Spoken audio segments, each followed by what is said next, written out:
Babi, ako your telephone ma unjo. Sa jodi ka choki your telephone ma anda ai wunde. A jodi do ay lota lu ko kono jodi maro. Ya jomi lote. Accita wala fala en yutu seeda ko. Fiyono. Andi faade ko en di woni gore ko de habota mi jodo mi yewte.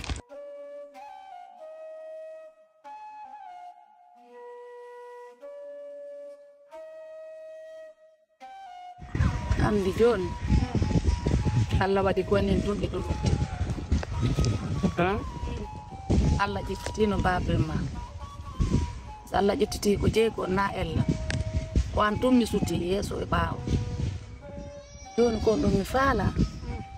accu continue école ma dogo gobo an nene mi wada continue go école ngono tigi do ngandi dum do mi wada continue go l'école rabi nene accu tanadu federe yite karedu an accu mi jeejima nene non ko école to ngono tigi do ngandi mi wata yaade to onon tigi don andi broche di la nyawli to ngaronki gore be me mi no jippo e 10h no ya soda nyamiteji min fus mbudi fus mi yata ko école to bana be nanganto mi her salam préféré hay de to go pilato ayalta ye min do yaw gongo ko école no mi ala yaade to bana fi rabi fengo guru maga ko bubi do mi torte ma mi jeeji ba nene am wari accu janga ko fi dum go nene onon tigi ko fi dum yala ya ko école to kono ato ahona rondota ko pilato wal nyama ko yeya dum ko fenande no dum don wadata min ko mi yanganto ma a heba affaire hande sa woni a jangale ara ayika kay nokku ara ka zero mi ala ya to fi aya hayle jam mi jeeji ma accu nene an tan jegi mbudi seda de dum mi yami habbo ko honnom la yawno habbangol wobbe bisabul dowda wi be jonnelan don bu ko seda mi adde ya janga wori accu nene fi Allah andita babe ma wura ko enen tundi wondi accu fi Allah mi jeejima joni mi dara kono mi fodali on de mi dara joni mi dara accu fi Allah ta wadu rere yite ka der rida wada federe yite ka der redo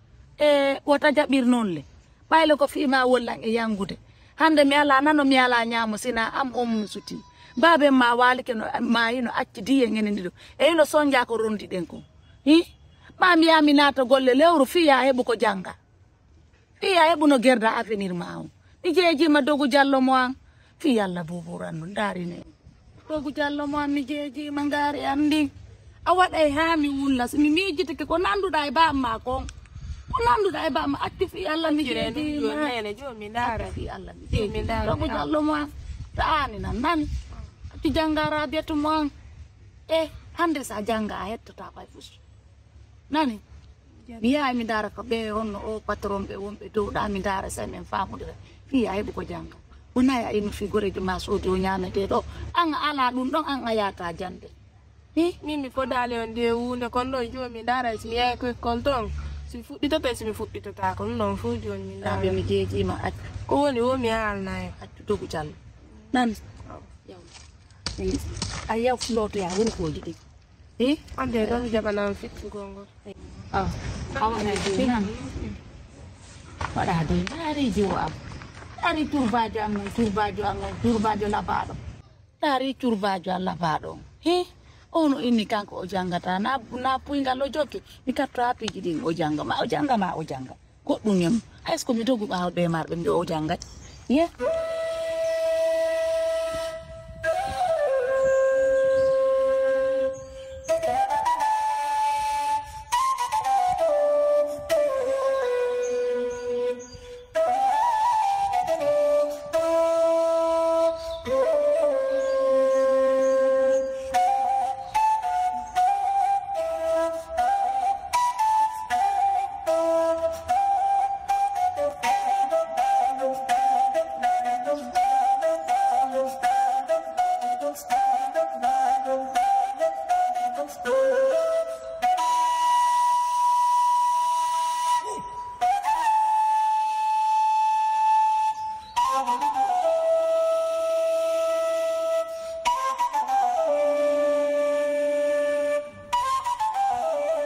watti jodi ke ha alan sarano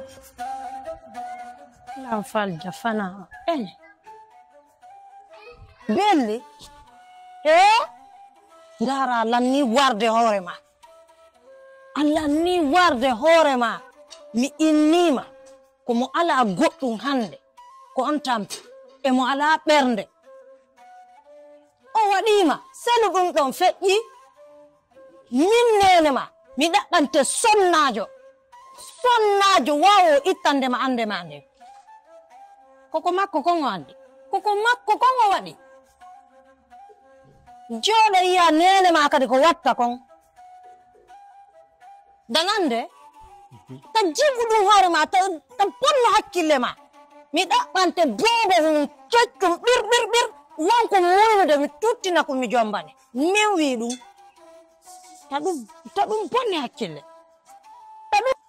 business ji ma daro e lanni horade o lanni horade ko mi wiya artu sa arti mittene mone ko min nodduma sa noti kala jolo hedo dala minnene ma iya ko mi watta kon ta dum bonne hakkille nene nanda ko no berande way quoi lang andi min lang andi sikkanano dum ayden iyo sikkanano dum ayden few kono hey kwang min porto jiballa min porto jiballa na fere non debbo porto jibala min ayeggiti go nene ma yaadu ko buy ayeggiti nene ma sina do dandi ko hombo wiete nene ma ta dum bonno hakkille ma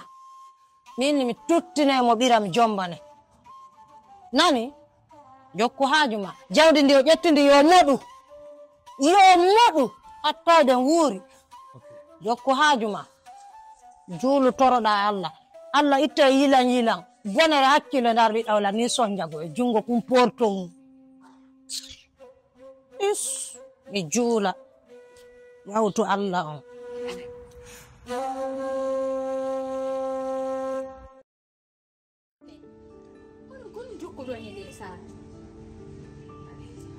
men joki mira parce que mi ala famu de mi ala yide fus e de ko non ko yatu de fus mi ala yide je ko ani non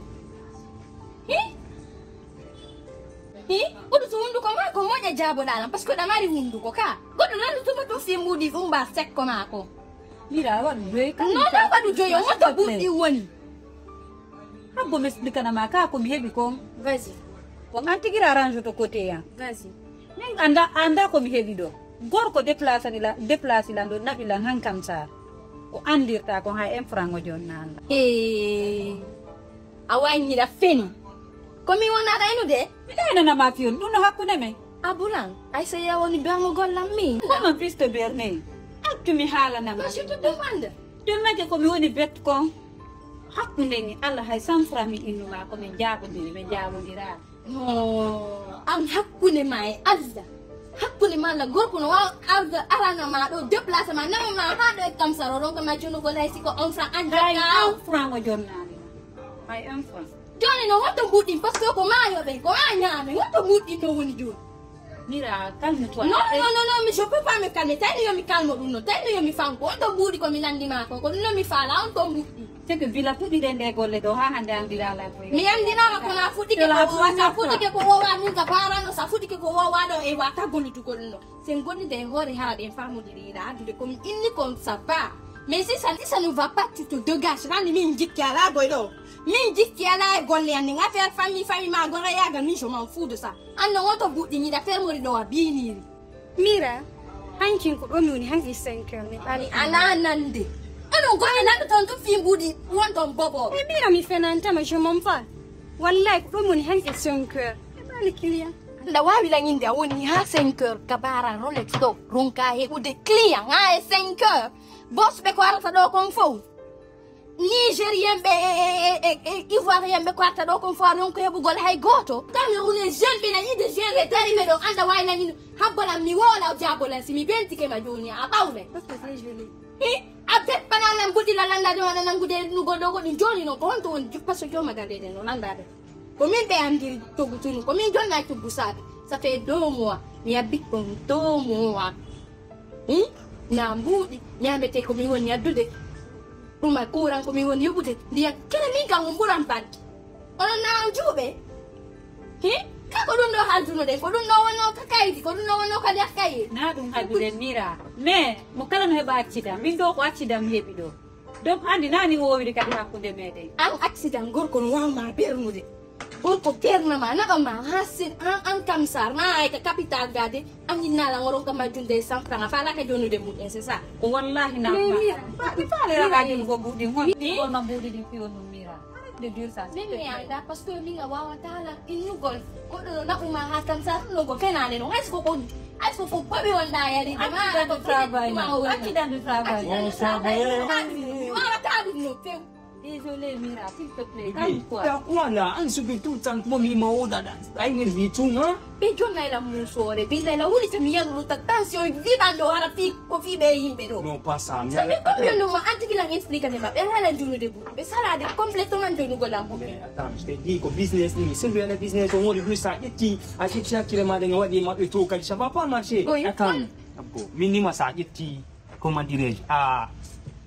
yetti hakile ma be den awat hakile ma de ngawadi trouver ma be. Ya ta, ko business ni. Mo be doing. comment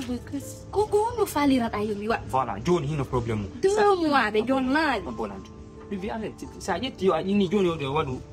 programme makko. O yeyi o expliquer ma problème mo hebi on. Famu mo parce que o wa se mo ma wadi.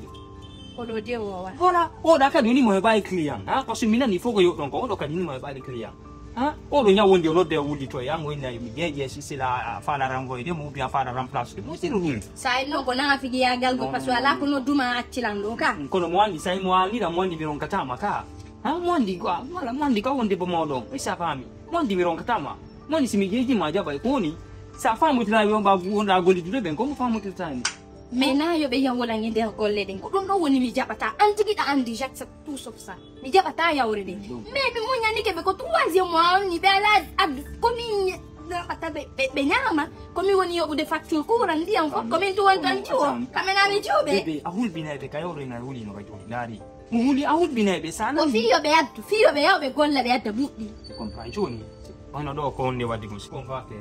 Afti be golla. Ore joyi on fami dum na ande ko. Kete random ko haldu dom contrat mo dum. Ko donc ça c'est droit. Est-ce qu'on famille? Sai mo son kan jono ko fasilo de gon tonka. O si angi nande a chaque fois ano de la ni na na mi aka. Donc essayer change ko de. Anka dia ndo alba yo c'est la wa. première fois que watte ɗo Fami ba yango wa ta wat. Tiana nani? Be ta mono challa yi. Adi ya mi da ya son tirani. Ya sin je n'aime pas ça quoi. kamɓe tigi ɓe andi mimi wo wa sonkugole maɓɓe ɓe andi je ne fais jamais ça mais sa emi ani c'est parce qu'il y a la cause nawnare no ara piiji fof no ara ɓe addal fof nonon ɓe ñawdota fof no min ñamata ɓe feƴƴinirta non di berne makko nden kanko no laaɓi o kay kadi on andi on ciɗo gandi min woni ko waɗantalan kon ka donc voilà ok ye kay nane tawi jeɓɓe boyta yaasi ɗo komi nafta ɗo yaade mi rana voilà on gére e ɓen ɗo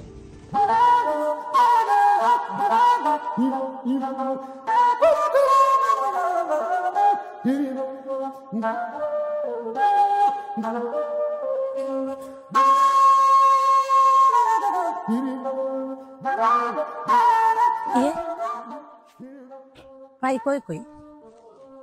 koyiɗaɓe wo hiɓe ƴetta tuundi addanama ko ɓawa ko wurma liɓa ɗo koyiɗaɓe wo hiɓe halki ɓe ɓuri ɗuma hakkude Allah a boboran ɗo o jooɗo e nga ittanin ɗon jooɗo hey ittu jooɗo to focco to a ñaami Nyami. kori goɗɗo sa iwi leyɗe porto ma marɗo jawdi tigi tigi tigi na yo ɓornoro mi liila hoore mum an noon ko goɗɗo yiwma wo hiɗa pari anne fof ko toɗo yiwra gullan kori tonge ga na gootum belli mi yiido yi e yaye ma fii ko halduɗen ko ɓay mi immike fiima o ko mi yeetima ko min portojo jiiɓa Allah mi yewtide yaye ma fii jiwum kum on ɗon o fittante gonɗi to Allah hollima jiwum kun taw kulla bayi jiwum kun a wuttay haa ɓuuɓa jonnamo ko on mi faala ya jombu naada a wittane mone ɗanande jombu kun jiwum yiya ɓaawo ɗum ɗon kadi yaye ma kan jaɓi few ɗanande baaɓe makko kam ɓen ɗon na probléme koko junga ñaama ɗo ɓe woni kono ɗon mi faala Yaya. yaye ma ay gulo jiwum maɓɓe kun mi faala ya jombu mi winoma ko wonɗo muyninde mi tottintami jonne sa yi jiwum ko an tigaynota o wala ko ton mi iwri ni na nokku goode ko ɗum mi faala en waɗi Kono nene. Mi yeddata on. Mi yeddami on. ha na boy ko yeddatami Sagan ko lekki ɗo. Mi heɓata komi suuɗi o. So yiɗi piiji ɗo fof yakkuna ñaylen mi ari hanni o. Ko tawdema mi falaka suuɗi hay fus. Kono ni ko mon ɗo. Mi falaka jumbude ka famille am. a wara e lan joni surra a wara e lan joni halden ha moƴƴa accami yami sondo nene bobo wiya honɗum a feeti Ben acca mina siki milan ɗon pin goto. Si mi jombiɗo dow ko famille. Si moƴƴi moƴƴi. Si boni noon kadi are noon boni ka. acca non ha bona joɗoɗa yiya ɓawo ɗum ɗon an portolannima halkude min hay nduy fembodi ma nde welata Nene je suis pas d'accord. ko min haalanta porto an on a feeti min porto bille a feeti joni waɗu ko faalaɗa